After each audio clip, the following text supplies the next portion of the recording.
All right, we may be technically out of summer, but that doesn't mean we should stop using sunscreen, especially here in San Diego where it is so warm, and especially this week when the temperatures have been in the hundreds. So the big thing is, what should we be looking for when buying sunscreen, and some other steps to take to protect our kids from the sun.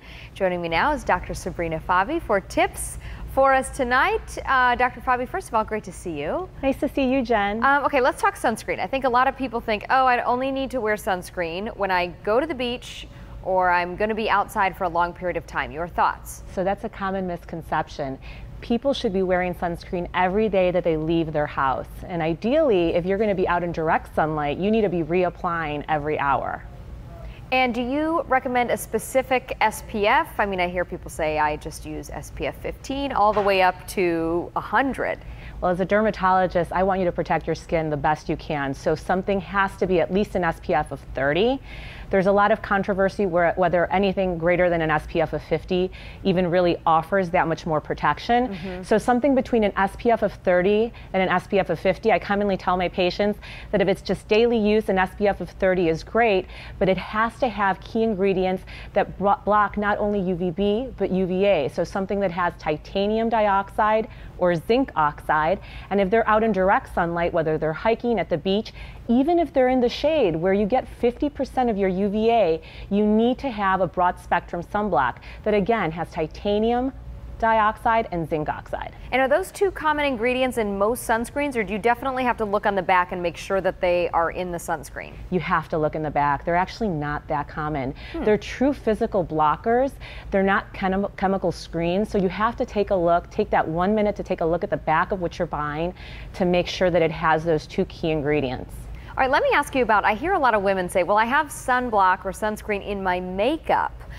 Your thoughts, do you think you still have to add an extra layer, or does the makeup cover it? Unless you're caking it on, I think you absolutely need to add something more. And the great thing is that now we have these mineral-based blushes that you can just basically reapply to your makeup, so you don't necessarily have to ruin the makeup you just applied an hour or 2 hours later. You can reapply with these mineral-containing makeup powders that have an SPF of 30 and up to even 50 these days. Yeah. All right, let's talk about the kids. So I have a 4-month-old. You and I were talking about this, and I did a lot of research on sunblock, and I found this non-nano zinc. You're probably going to explain it better, but a lot of people said that's the best thing for infants.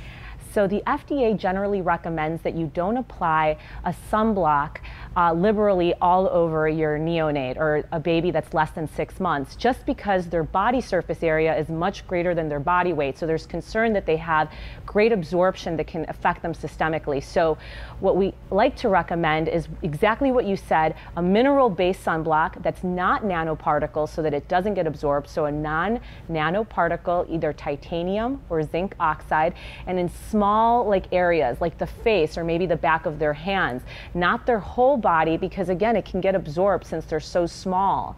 And then ideally covering them with a wide brim hat. Although baseball caps look very cute, the sides of their neck and their ears aren't protected. So a wide brim hat, keeping them in the shade, especially between the hours of 10 a.m. and 2 p.m. so that they're not getting this diffuse UVB ray, as well as some protective clothing sometimes can help. Yeah, I love those eye play hats. She's got one of those in her own little rash guard that's about this big.